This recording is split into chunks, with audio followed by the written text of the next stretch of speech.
The global economic crisis sparked by the COVID-19 epidemic in 2020 and now Russia's invasion of Ukraine in February of this year have heightened the possibility of countries' commercial integration deteriorating.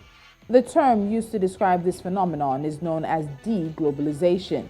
The epidemic wreaked havoc on supply networks across the world, and as a result, businesses in some advanced economies have begun to prioritize bringing previously outsourced production back home or closer to home. This is expected to prevent current and future supply chain interruptions, providing a consistent and dependable supply of commodities. Following the outbreak, Russia's invasion of Ukraine further exacerbated worldwide supply shortages. The conflict is also fueling expectations that corporations would work to become less reliant on global supply networks. This is especially true for businesses in Europe and the United States.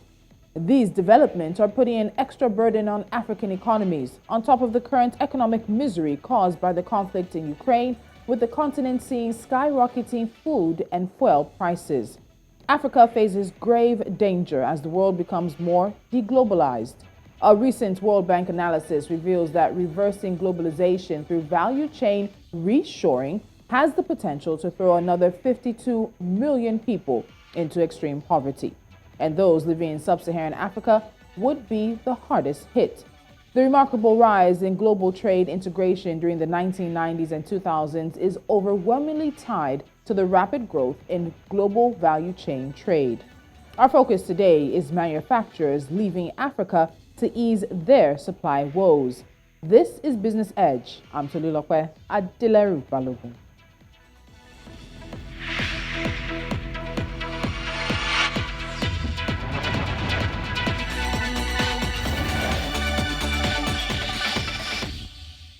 Joining me today is Gospel Obele. He's the chief economist for Streetnomics and, of course, a friend of the house. Gospel, welcome once again to Business Edge. Thank you so much for joining me.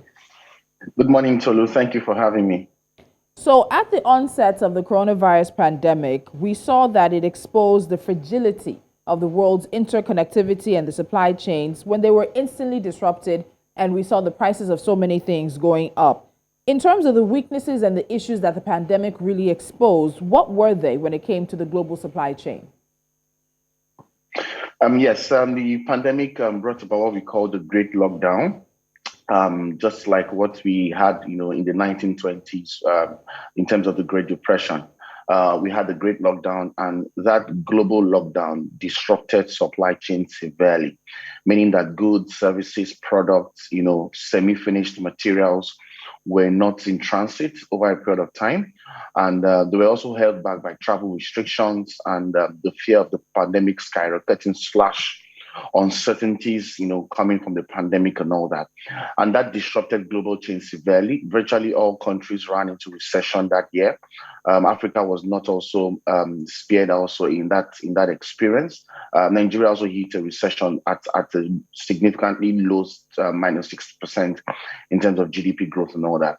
So it was very clear because you need a level of manufacturing for global productivity to happen. And in response, you need markets to be, active to a particular level in terms of building demand side for supply side outputs from the manufacturing as it were. So that disruption led to a holdback of both demand side and supply side engagement, in the sense that either ways, coming out from the pandemic led to a case where we needed some form of global recovery from both ends. That means recovery from the supply, from the demand side, for markets, for consumers, for economies, for spending power, for improved incomes, for people getting back to jobs, more productive labor, as well as improvements for supply side, meaning manufacturing systems get back to work, supply chains are being fixed and all that. So in the midst of a very dwindling yet uncertain global recovery, and with the IMF projecting about 4 to 5% global growth, we'll see a situation where the Russia-Ukraine war has also threatened these realities, and the idea of sustainable recovery, as especially as it borders on global supply chain, commodity prices, and the impact on sub-Saharan and Africa. When we have these conversations, we talk a lot about the global economy as if all the economies of the world have become one economy at the end of the day. They're all connected. And that's a result of decades of work and decades, of course, of these supply chains and everything coming together. So as you said, adding the Russia-Ukraine conversation, the crisis happening there to an economy, a global economy that is struggling now, you see these fears of deglobalization that have risen. And we've seen some of the moves already from companies leaving to go back home, maybe we would say. Do you think the global economy has reached or passed or maybe even gotten past the peak of the globalization and it's now time for that decline? Is it sort of like a natural progression, you would say? Yeah, so thank you so much for the question.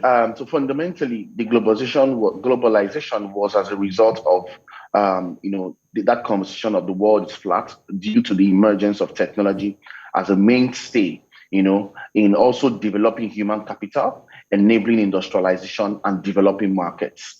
So on the angles of these 3 to 4 key points where countries like China, Vietnam, Taiwan, even the United States, United Kingdom, and all the like started pitching their tents for value proposition, and all that. And we also saw the likes where significant big brands in the world today decided to leverage the market's competitive advantage of different economies to scale supply chain and distribution, as well as engaging some form of international or global business, as it were. So I would significantly, from top of mind, attribute it to all of that. However, that's a very evolving and growing conversation. And I do not think that the globalization conversation has peaked yet. In fact, I still think there are a lot of things happening in the global space that are further reinforcing the interconnectedness of markets.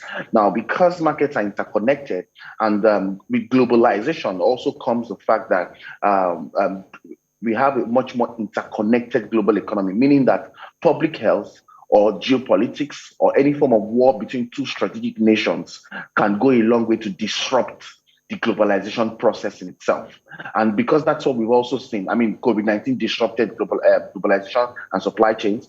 Now it's a Russia-Ukraine war. So just that's to tell you that the world is now so interconnected that any major or significantly underdog-related global event can disrupt core market interconnectedness, which is what we are looking at in terms of the supply chain connectivity and all the conversation and arguments. So I would not say that we are really in an era of deglobalization.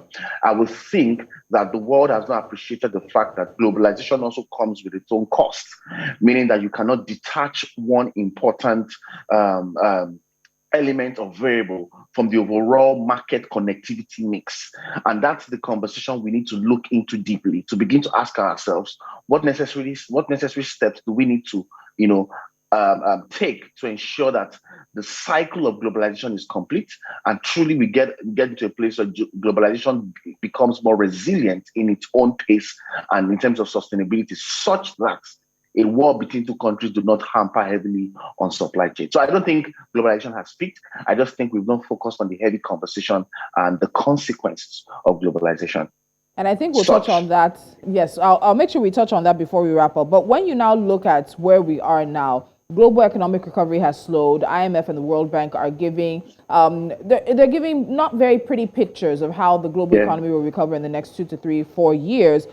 How much of a threat is the potential, or now even really the possibility, of companies deciding to leave Africa to reshore their manufacturing and their production outfits? How much of a threat is that to Africa's economic recovery? Because the continent did enter its first recession in about 50 years, and we took away a lot of the gains we had made in poverty alleviation and bringing more Africans out of extreme poverty, all because of COVID-19. And now we have yet another global crisis. So how much of a threat is this really to Africa's economic recovery?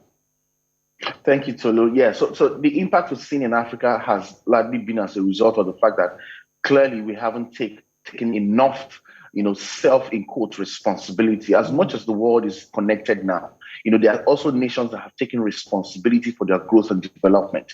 So if you look at it along the on the global power chain, as it were, right? Some countries are badly hit more than some others. Some others had developed some form of shocks, to contain and slow the pace of that impact on their market. And for Africa, the reverse has been the case. And that's to tell you that our so-called growth in prosperity and development of the African market is still largely a function of different and major global economic variables in the sense. Now, if you take out those variables from the context, Africa begins to fail and begins to fall. And that's what we've seen. And further down the road with the Russia-Ukraine war. So, I mean, for global investors in more intentional markets, the top of mind would be to begin to relieve your investments in more volatile markets. More volatile markets, you know that if the war continues and, you know, the current state of things gets worse, being the uncertainty as well, you know, as noted by the IMF, that would mean that the investments in critical region would make no more sense. And that may become some form of loss of money or disinvestment or poor returns.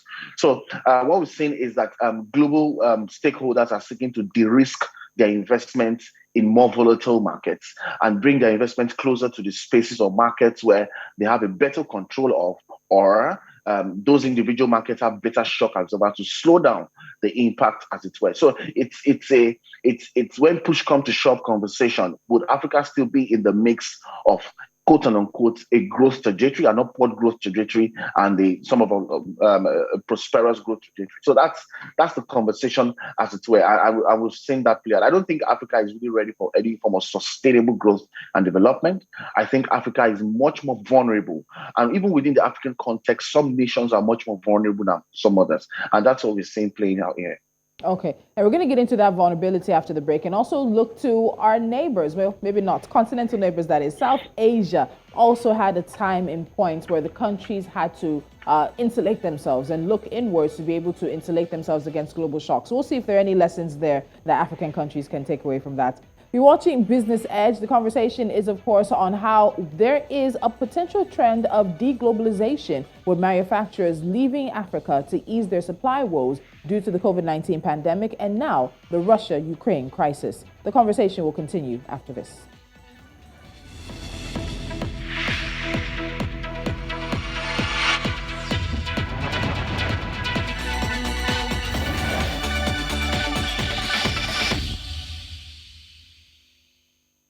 And still with me is Gospel Obele, Chief Economist for Streetnomics. Now, we're looking at manufacturers choosing to leave the continent in order to ease their supply woe concerns. Now, if we could trace the advent of globalization back a number of years, we'd also see that around the early 1990s, the second wave of globalization was marked by the investment that many South Asian countries made to create industries and systems that could insulate them somewhat in the times of crisis.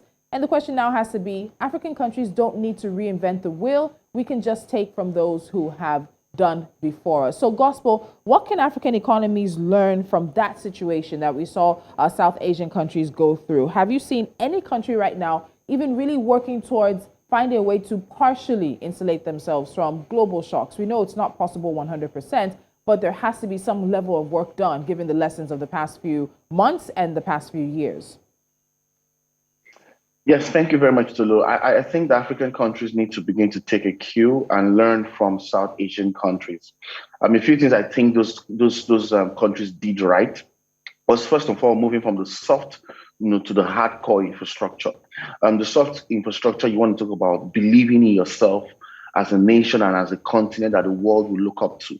If you think of China, think of South Korea and many other countries like that, even India and co, they also make the BRICS and the emerging markets conversation in the sense. So it starts from first believing in the strength of your numbers, the strength of your people, and internally, and all of that. Then secondly, is the fact that human capital has to evolve as well, because it's a chain of many interdependent parts working together, to build a form of like industrialization base to serve the rest of the world, which in the reverse, when things really go south or go really bad, those things also come up as a shock, shock absorbers for, all of these global VUCA realities and all that. So I think human capital is also very critical. The average Chinese person believes so much that, vocational studies and vocational capacities or skills are as important as both technical and professional or white collar related capacity. So you need all the mix at a very high level of engagement to kickstart an industrialized economy. Then the right infrastructure as well, the political will, the technology, and all that working together. Now, what we're seeing in the African space is that, number one, it's a mix of two realities. Number one, you have a situation where Africa is seeking to push and develop its causes on one or two, three major lines of engagement, and it's going to require a whole lot more to achieve what the South Asian economies achieve. So, if you look at Kenya, for instance, trying to do a lot around technology. South Africa seems a bit slightly widespread on building the right infrastructure, people infrastructure to scale that. But Africa is also moving at a pace where, how will I put it? Africa is also moving at an unequal pace. That means different countries in the region are also growing their capacity at different stages. So there's need for much more collaboration and for much more, how will I put it, a harnessing of internal efforts to scale capacity to become like and even go past the South Asian economies. And that's a critical how I put it, bringing a critical mass of your people into the mix as independent nationals and as well as a region. So I think that's very important for us. We need to do more around all of the 360-degree elements and variables that position for industrialization than one or two or three. And for me, that would be the case. And becoming the right investment destination as well. That would be most important for Africa moving forward in terms of being able to stand against global shocks and being much more relevant in terms of competitiveness in the global economy. And so when we see these incidents happen, we find out that Africa, unfortunately, is the hardest hit, worst hit often. And while there are rising food and fuel prices across the world right now, the situation is worse across the continent. From Nigeria to Kenya, we're seeing minimum wage increase because of what they're seeing, to South Africa, to Rwanda, to across the continent. Why does Africa continue to remain vulnerable? Is it because of a lack of all the things you've mentioned previously? Are there other structural challenges that continue to make the continent vulnerable to this global interconnectivity of this economy that we're also aiming to join and be better parts of? Yes, I think it's a cluster of so many conversations, as it were. Africa has over time positioned itself, not just by virtue of the nature of how things have evolved over time, but by the actions and inactions of players in the continent, Africa has positioned itself to remain vulnerable. It's just like saying that, I listened to someone yesterday saying that there is nothing like developing and underdeveloped economies, but we now have smarter and smarter cities. So in as much as that is right, but I also think that the context of developed and developing is still in view. And what Africa has done with all its efforts a lot of times has sort of like trying to revolve in a cycle of stagnation. On the other hand of things, the major sector drivers and the good stories and narratives you've heard of the continent has happened because stakeholders took more responsibilities and much more resilient in spite of government. And you can now see that push off by the private sector is sort of like enabling government to begin to respond in the way they should have responded ever since. But then again, we are not seeing that response as a holistic response. We're not seeing some form of intentionality around how do you build sustainably, for both the current generation and the next generation. And that will talk about fixing a lot of structural issues, building the right infrastructure, the right education, positioning your markets correctly, enabling, intermarket settlement, payment systems, and all of those interest engagement. So how do we facilitate trade amongst ourselves and all of that? So there's a lot more work that needs to be done internally in Africa. And until those things are done, especially from a structural, policy, and sustainability standpoint, I don't see any major or critical change in being able to influence global decisions and competitiveness in the future. And that's really important for the region. Otherwise, we are going to stay vulnerable, remain vulnerable, and the next generation will be worse suffering.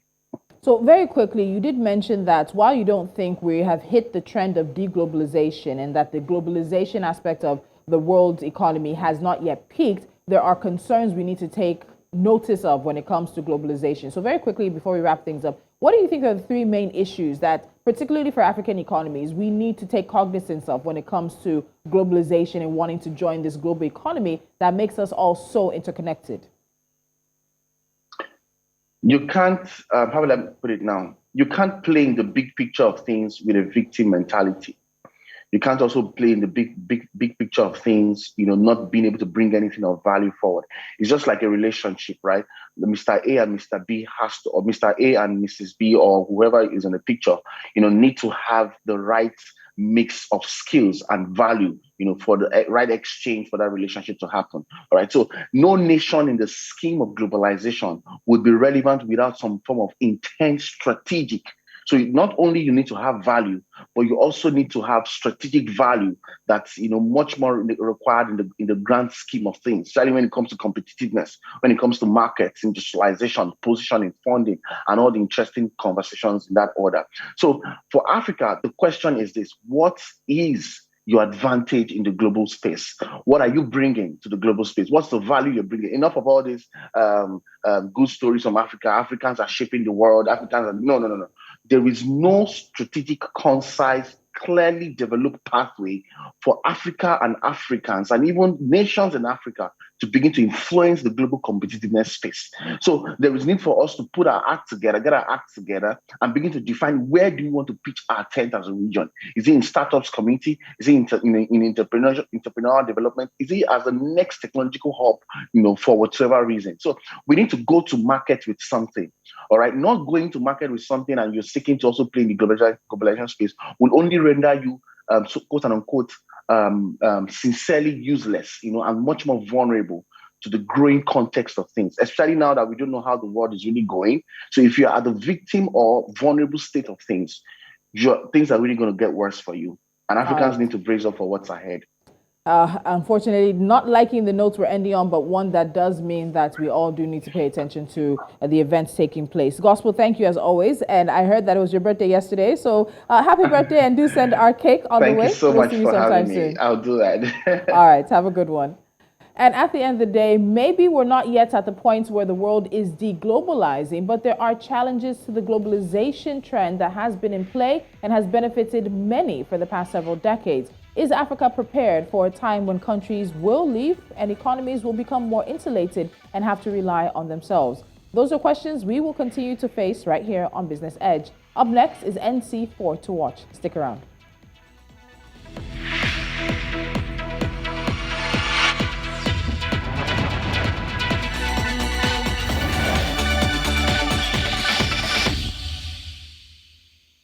And now a few stories that we're keeping our eyes on, and we start in northern Africa, where as ship traffic recovers from the impact of COVID-19, Egypt's Suez Canal achieved its biggest monthly earnings in April, bringing in $629 million in ship passage fees. And this is according to the organization controlling the canal. The Canal Authority Chairman Osama Rabi, in a statement, said that the monthly income in April was 13.6% higher than a year earlier. According to information from the Central Bank of Nigeria, the country's external reserves fell by $196 million in 8 days to $39.62 billion on April 28th. The CBN said that the reserves, which had risen $243.83 million in 19 days from $39.54 billion on April the 1st to $39.78 billion on April 19th, had resumed to a declining trend. Breakfast will become more expensive as bread manufacturers raise prices in response to increased cooking oil, fuel, wheat, and packaging costs in Kenya. This is causing inflation amidst the rising cost of living. And finally, oil prices remained over $105 a barrel as investors weighed increased demand for refined goods against a series of Chinese city lockdowns. Earlier today, WTI for June delivery was $105.39 a barrel on the New York Mercantile Exchange. And after finishing 0.4% higher on Monday, Brent for July delivery climbed 0.1% to $107.71 a barrel on the ICE Futures Europe platform. And that's the show we have for you. Don't forget to follow us on social media. We are at News Central TV. And of course, we're available to you on multiple platforms where you can watch us live and of course, enjoy our streaming services. I'm Tolulokwe Adileru Balogun. Have a good day.